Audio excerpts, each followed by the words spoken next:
What does it feel like to be judged for something you couldn't control? For Clara, a simple shift at a high-end diner turned into a nightmare when a wealthy socialite decided to make her the entertainment for the evening. They laughed at her face. They mocked her pain. They thought she was nobody.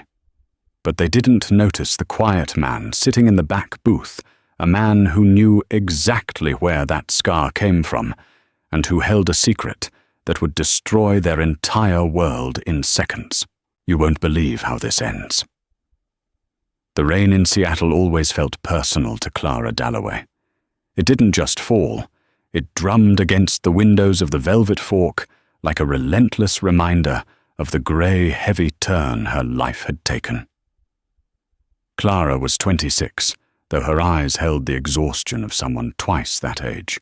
She adjusted her apron, the stiff black fabric digging into her waist, and instinctively reached up to touch the left side of her face. Her fingers traced the ridge of raised pearlescent skin that ran from her jawline up to her cheekbone. It was jagged, angry, and impossible to hide. "Table 4 needs water, Clara. Stop daydreaming," snapped Mr. Henderson, the restaurant's manager. Henderson was a man who sweated profusely, even when the air conditioning was on full blast. He wore cheap cologne that smelled like pine cleaner and desperation. He didn't like Clara. He had made it clear during her interview that he was hiring her out of pity and because she was willing to work the double shifts that the pretty girls refused. "Right away, Mr. Henderson." Clara said, her voice soft. She kept her head down. That was her strategy. If she looked at the floor, she couldn't see the customers staring. She couldn't see the mothers pulling their children closer or the men who looked at her body with interest until she turned around and then looked away with sudden, sharp disgust. The Velvet Fork wasn't a diner. It was a bistro. It was the kind of place on 4th Avenue where a salad cost $25 and the water was imported from countries Clara would never visit. It was a place for people who had made it. Clara was just there to clean up their crumbs.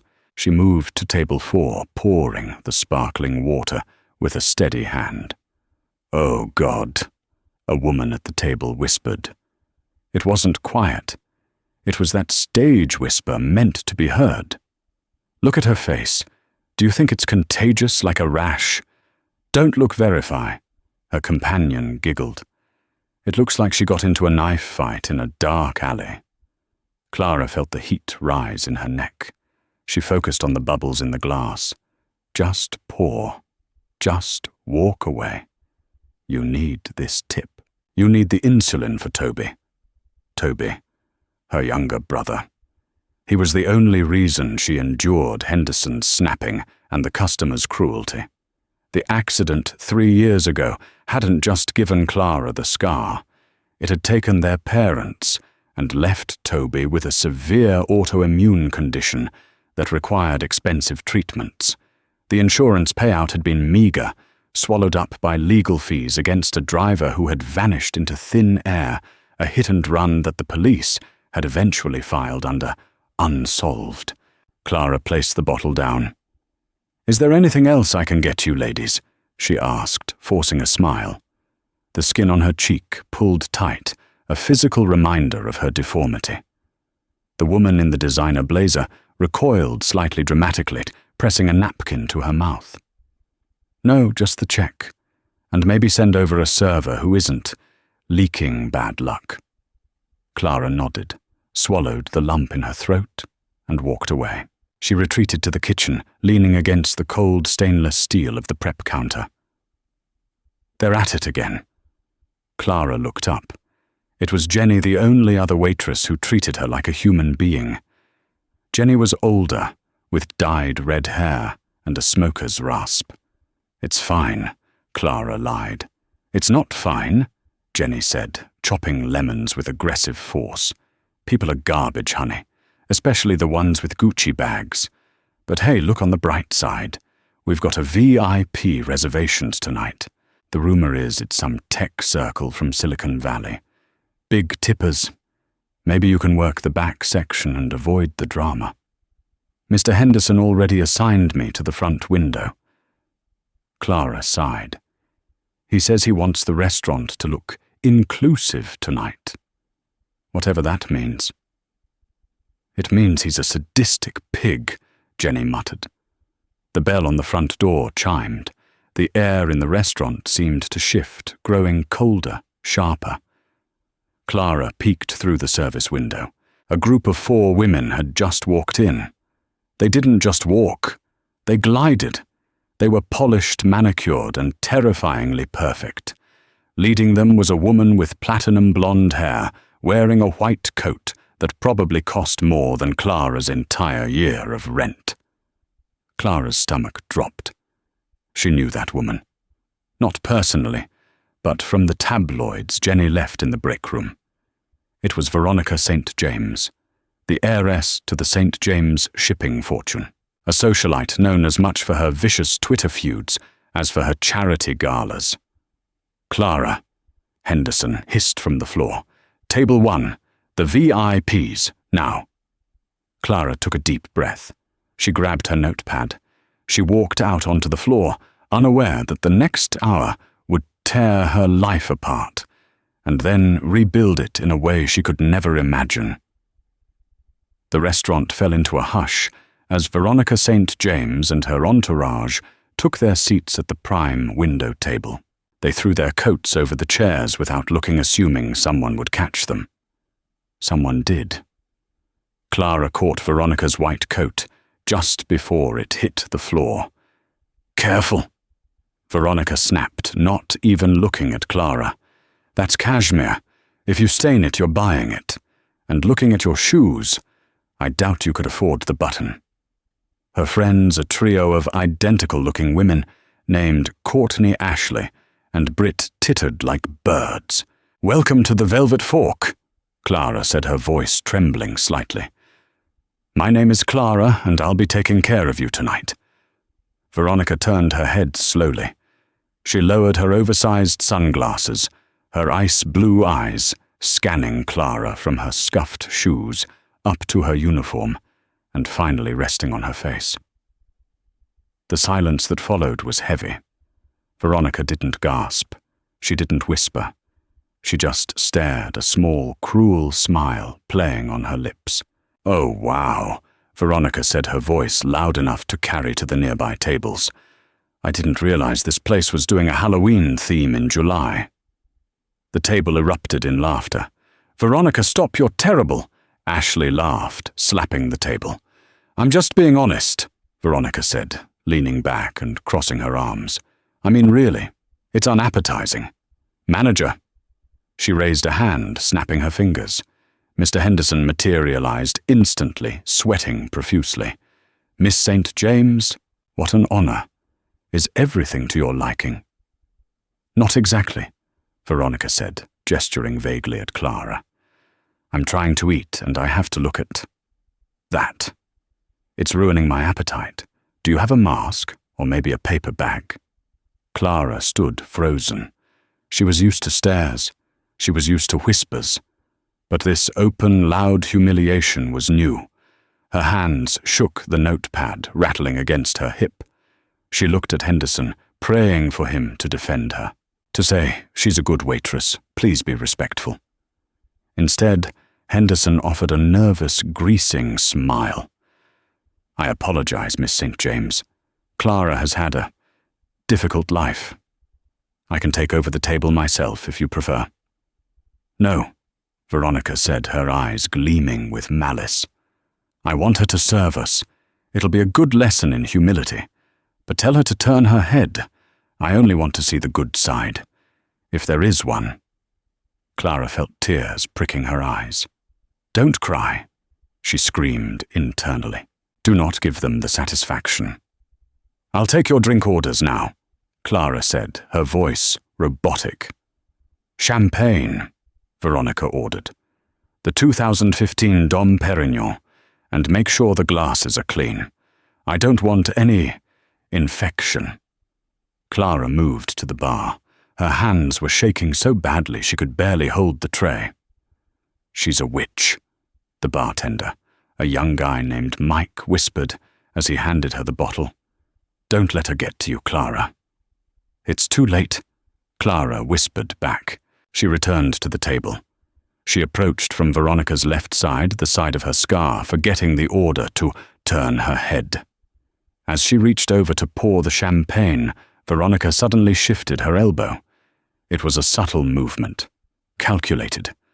Veronica's elbow knocked into Clara's wrist. The bottle of Dom Perignon tipped. Golden liquid cascaded down. Not onto Veronica. She had leaned back just in time, but all over the table, splashing onto Britt's expensive handbag and pooling on the floor. "You clumsy idiot!" Veronica shrieked, jumping up. The entire restaurant turned to look. You hit my arm," Clara stammered, panic rising in her chest. "You moved your arm." "I did no such thing," Veronica yelled. "You dropped it. You were staring at me with that creepy eye of yours, and you dropped it. That bottle was $300. Manager Britt screamed, clutching her slightly damp bag. "She ruined my Birkin. This is a lawsuit."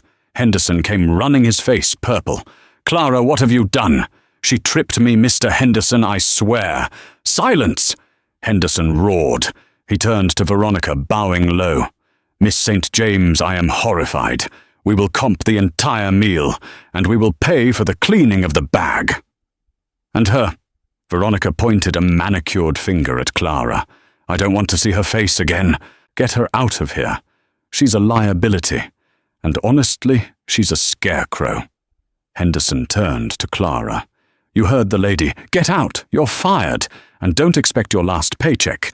It's going toward the champagne you wasted." "But, Toby," Clara whispered, the blood draining from her face. "Mr. Henderson, please. I need this job. My brother. Not my problem." Henderson spat. "Go." Clara stood there, the center of 100 staring eyes.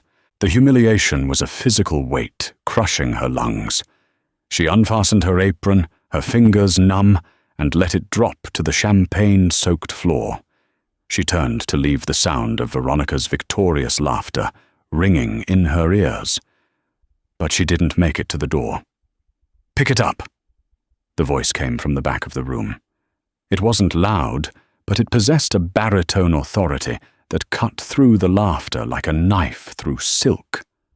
The laughter at Veronica's table died instantly.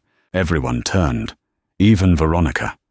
Sitting in the shadowed booth in the far corner, table 12, usually reserved for solo diners who wanted privacy, was a man. He had been there for 20 minutes, nursing a black coffee.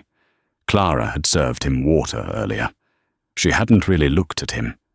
She remembered he was wearing a charcoal grey suit and had dark hair, peppered with grey at the temples.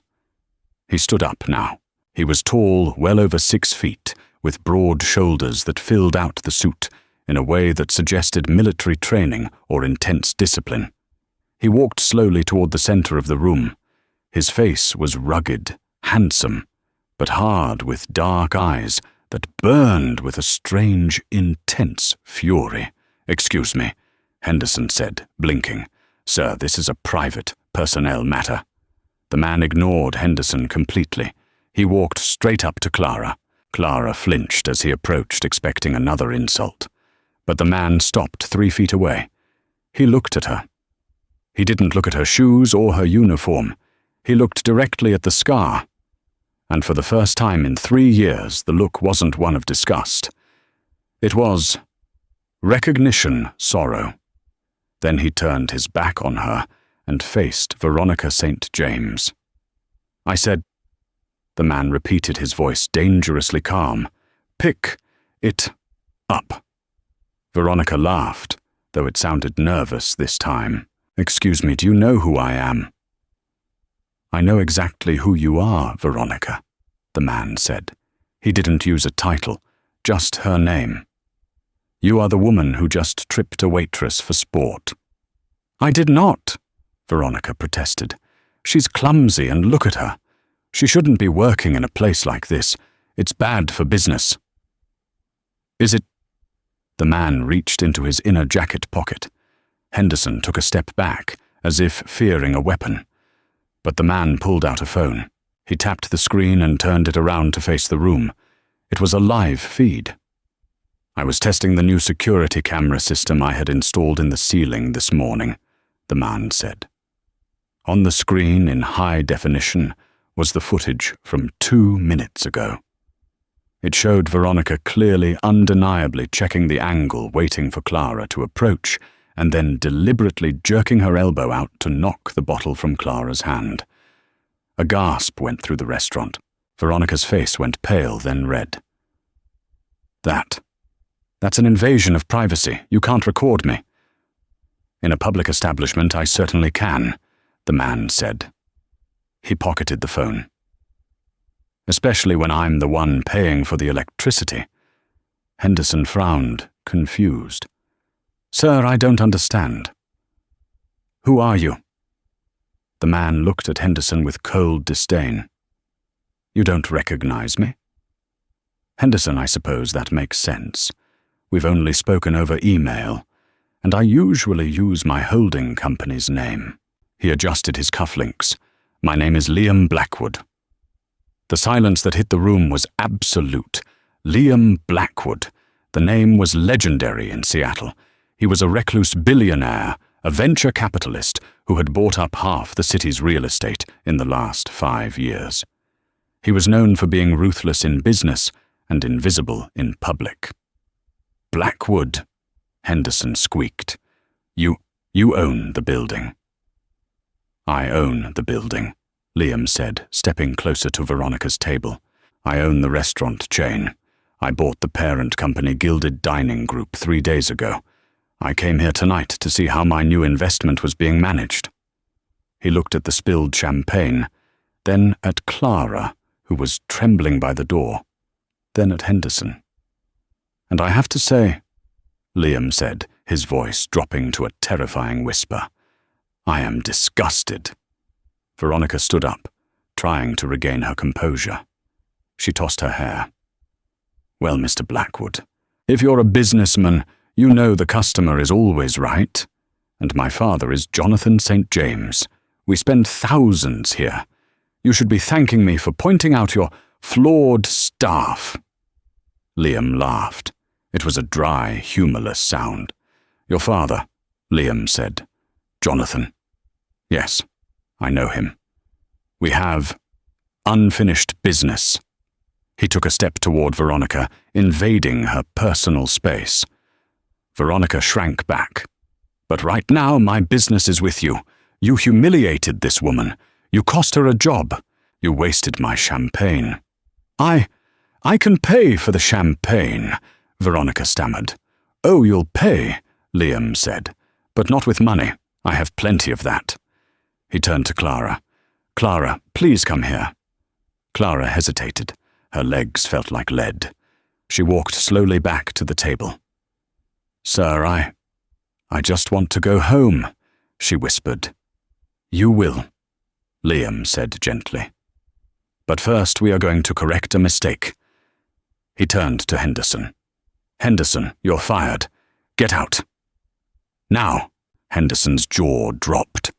"But, sir, I was just appeasing the VIP. You failed to protect your staff. You failed to show basic human decency. You are a liability. Leave." Henderson, realizing the futility of arguing with a man who could buy his entire bloodline, scurried away into the kitchen. Liam turned back to Veronica. "Now, Miss St. James, you have 2 options. Option A, I release this video to the press. Socialite bullies scarred waitress. I imagine your father's investors won't like that. Nor will your followers." Veronica's eyes went wide. Her social standing was her life. "Option B," Liam continued. "You pick up that apron." Veronica looked at the dirty, wet apron on the floor. "You're joking." "And," Liam added, "you apologize to Clara, sincerely." "I will not," Veronica hissed. "She's a servant." "Then I'll upload the video right now," Liam said, his thumb hovering over his phone. "I have a direct line to the editor of the Seattle Times." The room watched, breathless. Veronica looked at her friends, but they were all looking down, terrified of being dragged into the scandal. Trembling with rage, Veronica St. James bent down. She picked up the wet-stained apron. She held it out to Clara. "I'm sorry," she choked out. "Louder," Liam commanded. "I'm sorry," Veronica yelled. She dropped the apron on the table and grabbed her purse. "I'm leaving. I'm never coming back to this dump, and my father will hear about this. Blackwood." "I'm counting on it," Liam said darkly. Veronica and her entourage fled the restaurant, the sound of their heels clacking like fleeing beetles. The restaurant remained silent. Clara stood there, clutching her apron. She looked up at Liam Blackwood. "Thank you," she whispered. "But why did you do that for me?" Liam looked at her, and for a second, his steely mask cracked. He looked at the scar on her face again. His eyes filled with a pain that seemed to mirror her own. "Because, Clara," Liam said softly, "I know where that scar came from. I was there that night, on the I-5 highway, 3 years ago." Clara dropped her tray. It clattered loudly against the floor. "You," she breathed. "You were the one in the SUV, the one who called 911. "I was the one who pulled you out of the wreckage," Liam said. "And I've been looking for the driver of the red sports car that hit us ever since." He paused, looking toward the door where Veronica had just exited. "And I think," Liam said, his voice turning to ice, "we just found her." The silence in the restaurant following the revelation was deafening. But for Clara, the world had narrowed down to the man standing in front of her. Liam Blackwood. The man who had just saved her job and apparently saved her life 3 years ago. "My shift ends in 10 minutes, Clara said, her voice trembling. "I have to pick up my brother." "My driver is outside," Liam said, his tone leaving no room for argument, though it wasn't unkind. "We will pick up Toby, and then we need to talk. Somewhere safe." Clara should have said no.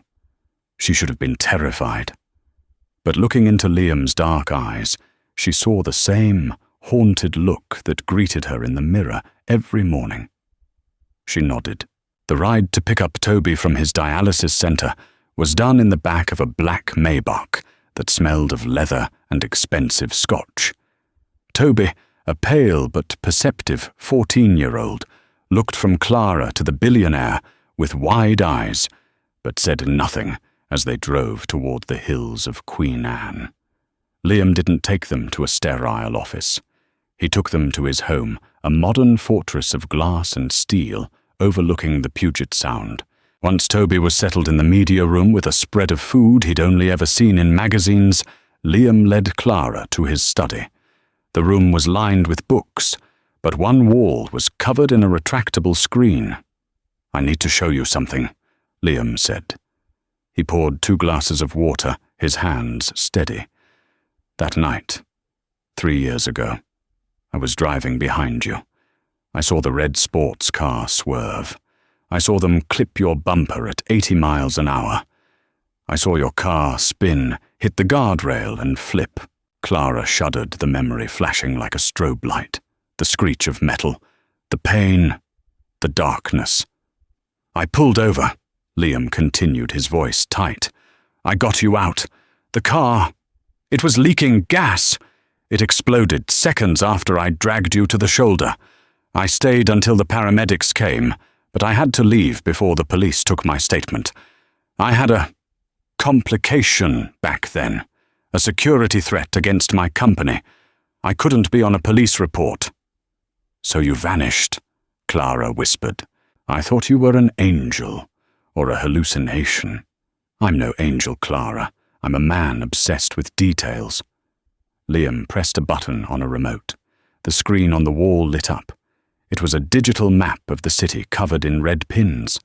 Next to it were blown-up, grainy photos from traffic cameras. "The car that hit you," Liam said, pointing to a blurry image of a low-slung red vehicle. It was a custom shade, Venetian scarlet. Only 50 cars in the country have that paint job. I've tracked down 49 of them. They were all accounted for, parked in garages in Miami, New York, or L.A. And the 50th? Clara asked, her heart pounding against her ribs. The 50th belongs to the St. James estate, Liam said grimly. Registered to Jonathan St. James, but driven exclusively by his daughter Veronica. Clara gasped. But the police. They said there was no evidence, no paint transfer. Because the car vanished, Liam said. 2 days after your accident, the St. James family reported that car stolen. They claimed it was taken from their beach house. It was never recovered. The police closed the case as a joyride gone wrong. So she got away with it, Clara said, bitterness coating her tongue. Because her daddy is rich. Not exactly. Liam walked to his desk and unlocked a drawer. He pulled out a small, jagged piece of metal. It was red. When I pulled you out, Liam said, I found this embedded in the guardrail. It's a fragment of the other car's headlight rim. I kept it. I've been waiting for the right moment, the right leverage to prove it belongs to that specific car. But if the car is gone... The car isn't gone, Clara, Liam said, a dark smile touching his lips. Rich people don't destroy assets like that. They hide them, and I recently acquired a security company that handles the private surveillance for the ultra-wealthy in this city, including the St. James estate. He tapped a few keys on his laptop. A grainy black and white video feed appeared. It showed a dusty, tarp-covered shape in a garage. This is the carriage house at their vineyard in Yakima. They think it's off the grid. But I have eyes there. Liam looked at Clara. The car is there. The damage is likely repaired, but the frame number remains. And if we can get close to it, or if we can get her to admit she was driving it. She'll never admit it, Clara said. You saw her tonight. She has no soul. She has an ego, Liam corrected. And she has a weakness. She craves adoration. Tomorrow night, the St. James Foundation is hosting their annual Golden Gala. It's the highlight of the social season. Veronica will be there. The press will be there. Liam stepped closer to Clara. He reached out his hand, hovering near her face, but not touching. I want to take you to that gala, Clara. Not as a waitress, as my guest, as my partner. Clara recoiled instinctively. Me. Look at me, Liam. I'm scarred. I'm poor. They'll eat me alive. Let them try, Liam said fiercely. You survived a crash that should have killed you. You survived 3 years of hell protecting your brother. You are stronger than everyone in that room combined. I will buy you the finest dress in Seattle. I will put diamonds around your neck that cost more than their houses. And we will walk in there, and we will set a trap that Veronica Street James cannot escape. Clara looked at the map. She looked at the photo of Toby in the other room, hooked up to machines because the insurance money ran out. She looked at the scar in the reflection of the window. Okay, she whispered.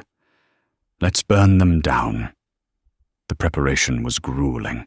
Liam didn't just hire a stylist, he hired a team, but he gave them one specific instruction: do not hide the scar. We are not covering it up with heavy makeup, Liam told the makeup artist, a woman named Chloe, who looked terrified of him. If you try to mask it, you're saying it's something to be ashamed of. It is a war wound. Highlight her eyes, make her skin glow, but let the scar be. Clara sat in the chair, trembling as they worked. She had never worn silk this soft. The dress Liam had chosen was a deep, midnight blue velvet that hugged her frame and cascaded to the floor. It was strapless, exposing her elegant neck and shoulders. When she finally stood before the full-length mirror, she didn't recognize herself. The waitress with the stained apron was gone. In her place was a woman who looked like a queen of the night, dark, mysterious, and undeniably beautiful, even with the jagged line running down her cheek. The scar didn't look like a deformity anymore. In the context of the gown and the diamonds, it looked dangerous. "You look breathtaking," Liam said, walking into the room. He was wearing a tuxedo that fit him like armor. "I feel like an imposter," Clara admitted. "That's good," Liam said, offering her his arm. "Keeps you sharp." The drive to the St. James estate was silent. The gala was being held in the grand ballroom of the family's historic mansion on the waterfront. As the Maybach pulled up to the red carpet, flashbulbs erupted like lightning. "Stay close to me," Liam murmured as the door opened. When Liam Blackwood stepped onto the carpet, the paparazzi went wild. He was the elusive billionaire, the catch of the century. But when he reached back and helped Clara out, the shouting died down, replaced by a confused, buzzing murmur. "Who is she? Look at her face." "Is that—" Clara kept her chin up, just as Liam had coached her. She gripped his arm, her knuckles white, but her expression serene. They walked past the cameras, ignoring the shouted questions. Inside the ballroom was a sea of gold and crystal. A live orchestra played waltzes. Champagne flowed like water. Veronica St. James was holding court in the center of the room. She was wearing a gold sequined dress that looked like it was made of actual coins. She was laughing, her head thrown back, basking in the attention of a circle of admirers. Then she saw them. Her laughter cut off abruptly. She stared. Her friends stared. The ripple effect spread through the room until the orchestra seemed to hesitate. Liam guided Clara straight through the crowd. The sea of people parted for them. "Veronica!" Liam said, his voice smooth and carrying effortlessly over the music. "A lovely party." Veronica's eyes darted from Liam to Clara. Recognition dawned slowly, followed by shock and then repulsion. "What is she doing here?" Veronica hissed, stepping closer. "This is a private event. Tickets were $5,000. "I bought a table," Liam said calmly, "and Clara is my guest of honor." "She's a waitress," Veronica spat, though she kept her voice low, aware of the onlookers. "She's a scarred nobody. You brought her here to mock me after yesterday." "I brought her here because she deserves a night out," Liam said. "And because we wanted to admire the auction items." He gestured to the stage where various luxury items were displayed for the charity auction. "I hear you're auctioning off a vintage car tonight," Liam said casually. "A 1965 Jaguar, very tasteful. Your father has quite the collection, though I've always been partial to his more modern vehicles." Veronica stiffened. "I don't know what you're talking about." "Don't you—" Liam took a sip of champagne. "I was hoping to see that custom red sports car of yours, the Venetian Scarlet one. It's such a rare color. I haven't seen you driving it in, about 3 years." Veronica's face went chalk white. The glass in her hand trembled. "I sold that car years ago." "Funny," Liam said. "Public records say it was stolen. Which is it, Veronica, sold or stolen?" It was stolen." She stammered, her eyes darting around to see if anyone was listening. "Why are you doing this?" "Just making conversation," Liam said with a shark-like smile. "Come, Clara, let's dance." He swept Clara onto the floor. Clara felt stiff, her heart racing. "She's terrified," Clara whispered. "She is," Liam agreed. "She knows we know. Now we wait for her to make a mistake." As they danced, Clara noticed a man watching them from the balcony. He was older, with silver hair and the same cold blue eyes as Veronica. Jonathan St. James. He didn't look scared. He looked calculating. "Liam," Clara warned. "Her father is watching." "Good," Liam said. "The trap is for him, too." The climax of the evening was the charity auction. Jonathan St. James took the microphone, his voice booming with practiced charisma. He spoke about giving back and community returns that tasted like ash in Clara's mouth. And finally, Jonathan announced, "We have a surprise addition to the auction, a mystery prize, a vintage timepiece valued at $50,000. "I'll bid," Liam's voice rang out from the front row. "100,000. The crowd gasped. Jonathan smiled, tight-lipped. "Mr. Blackwood, generous as always." "I'm feeling generous," Liam said, standing up. "Actually, Jonathan, I'd like to make a donation to the foundation right now, a significant one, but I'd like to say a few words first." Jonathan hesitated. "You didn't tell a billionaire no in front of donors." "By all means, Liam. Come up." Liam walked onto the stage. He didn't take Clara this time. He left her at the table where she sat, tall, the focal point of the room. Liam took the microphone. 3 years ago.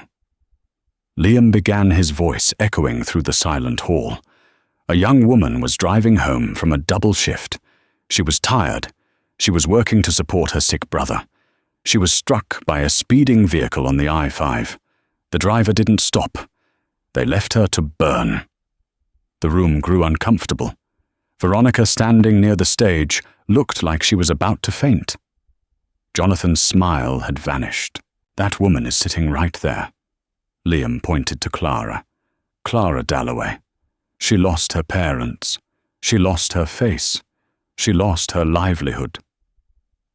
"Liam, this is hardly the place," Jonathan interrupted, reaching for the mic. Liam pulled it away. "It is exactly the place, because the car that hit her belongs to the St. James family." Pandemonium. Gasps, shouts, whispers. "Lies!" Jonathan roared. "Security, get him off the stage." "I have proof," Liam shouted over the noise. He pulled a remote from his pocket and pointed it at the giant projection screen behind the stage, which had been displaying the auction items. The image changed. It wasn't a car. It was a video. It was a recording of a conversation. The date stamp was from 3 days ago. The setting was a dive bar. The camera was hidden, likely a button cam. On the screen, a mechanic with grease-stained hands was talking to a private investigator. "Yeah, I remember the car," the mechanic on the screen said. "Venetian Scarlet. St. James brought it in the middle of the night. Said his daughter hit a deer. But I know a deer don't leave silver paint from a guardrail embedded in the grill. And a deer don't scream." "What did you do?" the investigator asked. "I fixed it. Replaced the hood, the bumper. St. James paid me 50 grand cash to keep my mouth shut and store it in the back shed. Said if I talked, he'd bury me."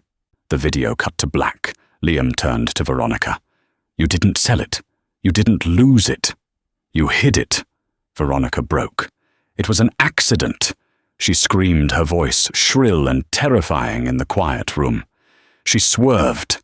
She got in my way. I didn't mean to hurt her." "Veronica, shut up!" Jonathan yelled, grabbing her arm. "No!" Veronica sobbed, pushing him away. "You said you took care of it, Daddy. You said no one would know. Look at her face. Everyone is looking at me. You left me to die," Clara said. She had stood up and walked to the edge of the stage. She spoke softly, but in the acoustic perfection of the ballroom, everyone heard her. "You saw the fire. I saw your tail lights. You slowed down, Veronica. You looked back. And then you drove away. I was scared." Veronica wept, collapsing onto the floor in her gold dress, a ruined idol. Sirens wailed in the distance, approaching fast. "I took the liberty of calling the police on the way here," Liam said into the microphone. "And I sent that video to the district attorney this morning. The mechanic is currently in protective custody." Jonathan St. James stared at Liam with pure hatred. "You destroyed my family over a waitress." "No," Liam said, stepping down from the stage to stand beside Clara. He took her hand, interlacing their fingers. "I destroyed your family for justice, and because you messed with the wrong waitress?" The moments immediately following Veronica St. James's confession were a blur of chaotic noise and blinding lights, a sharp contrast to the silence that had gripped the ballroom only seconds before. The arrival of the Seattle Police Department was not the polite affair Jonathan St. James was accustomed to. There were no backroom handshakes or hushed apologies. Officers swarmed the gilded gala, their uniforms stark and jarring against the black tie elegance of the guests. Clara stood near the edge of the stage, her hand still tightly gripped in Liam's. She watched as an officer read Veronica her rights. The heiress, usually so composed and terrifying, looked like a child playing dress-up in her ruined gold gown. Her mascara ran in dark rivulets down her face, and her wrists, accustomed to diamond bracelets, were now bound in cold industrial steel. "Don't touch me," Veronica shrieked as they led her toward the exit. "Do you know who my father is, Daddy? Do something." But Jonathan St. James could do nothing. He was currently being boxed in by two detectives who were very interested in his charitable donations to the mechanic who had hidden the car. For the first time in his life, his checkbook was powerless. "Come," Liam said softly, guiding Clara away from the spectacle. "We don't need to see the rest. The lawyers will handle the paperwork tonight. I'm taking you home." As they exited the mansion, the wall of paparazzi that greeted them was impenetrable. The news had leaked instantly. Social media was already ablaze with the hashtag Gilded Confession. Flashes popped like strobe lights, blinding Clara. Questions were shouted like accusations. "Clara, how does it feel to take down the St. James family?" "Mr. Blackwood, is this a hostile takeover? Did you plan this for 3 years?" Liam didn't answer. He simply placed a protective arm around Clara's shoulders, shielding her face from the cameras, and guided her into the waiting Maybach. As the heavy door thudded shut, sealing out the noise of the world, Clara finally exhaled. Her adrenaline crashed. She began to shake, a violent trembling that started in her hands and took over her entire body. "It's over," Liam whispered, pulling her into an embrace. "You're safe. It's finally over." But as Clara would learn in the coming months, the confession was just the beginning. The trial of Veronica St. James was labeled the trial of the decade by the Seattle Times. It was a circus, a spectacle, and a grueling endurance test for Clara. Liam had been right about one thing: the rich don't go down easy. Despite the video evidence and the confession in the ballroom, the St. James legal team fought with the ferocity of cornered animals. They tried to get the video dismissed as an illegal recording. They tried to paint the mechanic as a liar looking for a payout. Worst of all, they tried to discredit Clara.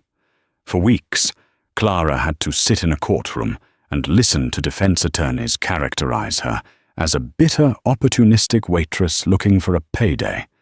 They dug into her past. They questioned her medical records. They even suggested that perhaps she had walked into traffic that night 3 years ago. It was humiliating. It was exhausting. There were days Clara wanted to give up, to tell Liam to drop it, just so the scrutiny would stop. But every time she faltered, Liam was there. He never missed a day of court. He sat in the front row, his presence a dark, silent warning to the defense team. He hired his own team of prosecutors to assist the district attorney, ensuring that the St. James family couldn't buy their way out of this one. And then there was Toby. Liam had moved Clara and Toby into a guest wing of his estate for security reasons, during the trial. One evening, after a particularly brutal day of cross-examination, where the defense mocked Clara's inability to recall the exact second of impact, Clara found Liam and Toby in the library. Toby was sitting in a wheelchair, looking healthier than he had in years, laughing at something Liam was showing him on a tablet. "He's teaching me about market caps," Toby said, looking up as Clara entered. "Did you know Liam made his first million when he was 22? He says he's going to set up a trust for me, so I can go to college without loans." Clara looked at Liam. He wasn't looking at his phone or checking emails. He was fully engaged with her brother, treating him not like a charity case, but like a young man with a future. "You don't have to do that," Clara said later that night, as she and Liam sat on the terrace drinking tea. "I'm not doing it for you," Liam replied, his voice gruff but gentle. "The kid is smart. He deserves a shot. And besides, he's the only one who can beat me at chess." It was in these quiet moments that Clara realized her feelings for Liam were shifting. He wasn't just her savior anymore. He was her rock. He was the man who remembered how she took her coffee black, 2 sugars, and who knew exactly when she needed space and when she needed to be held. The verdict came in on a rainy Tuesday in November. Guilty. Veronica St. James was found guilty of felony hit-and-run, causing severe bodily injury, obstruction of justice, and filing a false police report. The judge, a stern woman who had clearly grown tired of Veronica's courtroom tantrums, showed little leniency. "Veronica Street. James," the judge intoned, "you have lived a life of privilege that you believed placed you above the law. You treated a human life as an inconvenience. You left a woman to burn to protect your driving record. I sentence you to 5 years in a state penitentiary, followed by 5 years of probation." The courtroom erupted. Veronica screamed, collapsing into her lawyer's arms. Jonathan Street. James, who had already been indicted on separate bribery charges and removed from his company's board, sat stone-faced, watching the final crumbling of his legacy. Clara didn't scream. She didn't cheer. She simply closed her eyes and let out a breath she felt she had been holding for 3 years. When they walked out of the courthouse, the rain felt different. It wasn't the heavy, depressing Seattle rain that soaked her uniform while she waited for the bus. It was cleansing. It was washing away the grime of the past. Liam held an umbrella over her. "How do you feel?" Clara looked up at him, her scarred cheek exposed to the cool air. "I feel light. I feel like I finally own my own face again." The months following the verdict were a time of reconstruction. The St. James Empire was dismantled piece by piece.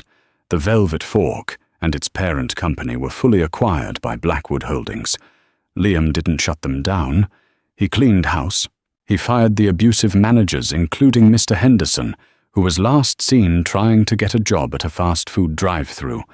Liam raised the wages for all staff, instituted full health benefits, and renamed the flagship restaurant the Phoenix. But Clara didn't go back to waitressing. She spent the winter focusing on herself and Toby. With the settlement money from the civil suit, which was astronomical, Toby received a kidney transplant. The surgery was a success. For the first time in his life, he wasn't sick. He was just a teenager. Clara underwent a series of non-invasive laser treatments for her scar. Liam had found the best dermatologist in the country. The goal wasn't to erase the scar. Clara had decided she wanted to keep it. It was a map of her survival. The treatments simply softened the tissue, reduced the redness, and took away the pain that flared up in the cold. It was now a thin silver line, a warrior's mark. One evening in early spring, Liam came home early. He found Clara in the greenhouse repotting orchids. She was wearing dirt-stained jeans and one of Liam's old dress shirts, her hair tied back in a messy bun. "You look terrible," Liam joked, leaning against the doorframe. "And you look like you're plotting something," Clara retorted, wiping a smudge of soil from her nose. She had grown comfortable enough to tease him now. The billionaire mystique had faded, replaced by the intimacy of shared breakfasts and late-night movie marathons. "I have a proposition," Liam said, his face turning serious. Clara paused. "If this is about another vacation to the Maldives, the answer is yes. I'm still recovering from the fact that the water is actually that blue." "Not a vacation," Liam said. He walked over to a workbench and unrolled a set of blueprints. "This." Clara wiped her hands and looked. The blueprints showed a sleek, modern building with glass walls and open spaces. The title at the bottom read, "The Dalloway Center for Justice and Recovery." "What is this?" Clara asked, her heart skipping a beat. "I've been thinking," Liam said, tracing the lines of the drawing. "What happened to you? It happens to people every day. People who don't have a billionaire obsessed with traffic cameras to help them. People who get hurt by the powerful and get buried by the legal system." He looked at her, his dark eyes intense. "I'm building a foundation, a legal and medical aid center for victims of hit-and-runs and negligence. We'll provide the best lawyers, the best doctors, and the best investigators. Pro bono. Free." Clara stared at the plans. "Liam, this is incredible." "I have the money," Liam said. "I have the connections, but I don't have the heart. I'm a businessman, Clara. I see numbers. You see people. You know what it feels like to be invisible. I want you to run it. I want you to be the executive director." "Me?" Clara laughed nervously. "Liam, I'm a waitress. I didn't even finish my associate's degree because I had to work for Toby's meds." "You are the smartest, toughest woman I have ever met," Liam said firmly. "You went toe-to-toe with Veronica St. James and won. You navigated a media storm with grace. You managed a household on minimum wage while keeping a sick child alive. Running a non-profit will be a vacation compared to your life before this." He took her hands in his. "I don't need a degree. I need you. I need your vision." Clara looked down at their joined hands, his large and manicured, hers smaller and roughened by years of hard work. She thought about the people she could help, the other Claras out there wiping tables and hiding their pain. "Okay," she whispered. "I'll do it." "Good," Liam said. He didn't let go of her hands, because there's one more thing. The air in the greenhouse shifted. It became charged electric. "I've spent the last 3 years chasing a ghost car," Liam said softly. "I told myself it was about justice, about closing a loop. But I think I was just looking for a way back to you." Clara's breath caught in her throat. "Liam, since that night on the highway when I pulled you out of the fire, you've been the only thing that felt real to me in a world of fake smiles and empty handshakes," Liam confessed. "I didn't just want to save you, Clara. I wanted to know you. And now that I do, I don't want to be without you."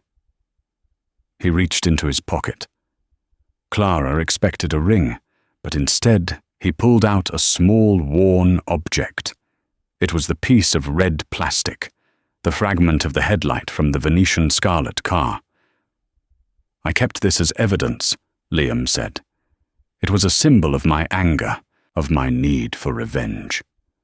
He walked over to the trash bin in the corner of the greenhouse and dropped the plastic inside. It made a hollow clunk. "I don't need it anymore," Liam said, turning back to her. "I'm done with the past. I want the future." He walked back to her, cupped her face in his hands, and kissed her. It wasn't the polite kiss of a first date, nor the heated kiss of a movie scene. It was a kiss of deep, abiding promise. It tasted of coffee and rain, and the sweet, terrifying thrill of a new beginning. Clara wrapped her arms around his neck, pulling him closer. For the first time in forever, she wasn't thinking about her scar or her bank account or what people would say. She was just Clara, and she was loved. 6 months later, the Dalloway Centre opened its doors. The grand opening was covered by every news outlet in the state. But this time, the headlines were different. From victim to victor, Clara Dalloway's new crusade. The Billionaire and the Survivor. A Seattle love story. Clara stood at the podium, looking out at the crowd. She wore a tailored white suit that made her look powerful professional. Her hair was pulled back, exposing her face fully. The scar was there, visible under the lights, but she didn't turn her good side to the cameras. She faced them head-on. In the front row, Toby sat in his suit, clapping loudly, looking like a healthy, happy young man. Next to him sat Liam Blackwood, looking at Clara with a pride that burned brighter than any camera flash. We are told that scars are ugly. Clara spoke into the microphone, her voice steady and strong. We are told to hide them, to be ashamed of the things that hurt us.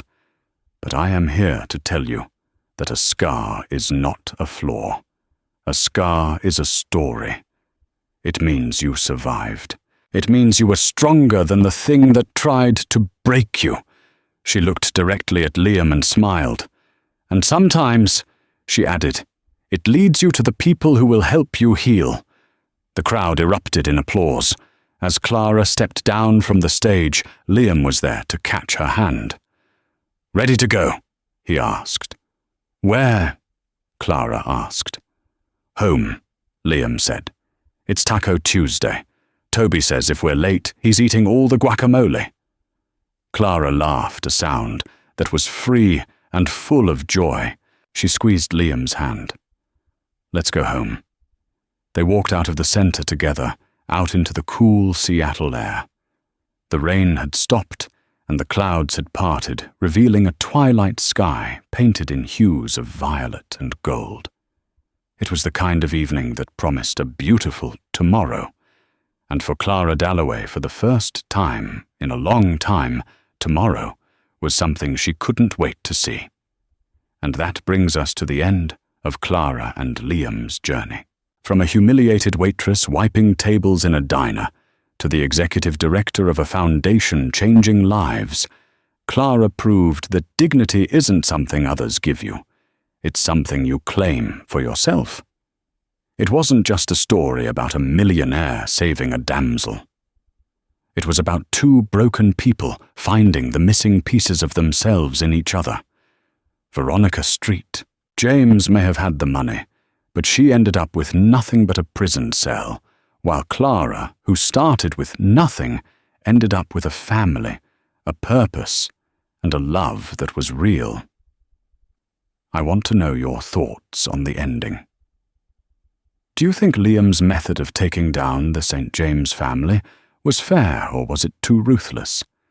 And would you have forgiven the people who hurt you, or would you have sought justice, just like Clara? Let's get a discussion going in the comments below. If this story moved you, please give this video a big thumbs up. It helps us create more long-form stories like this one. Make sure you are subscribed and have that notification bell turned on so you're the first to know when our next video drops. We have a thriller coming next week that you won't want to miss.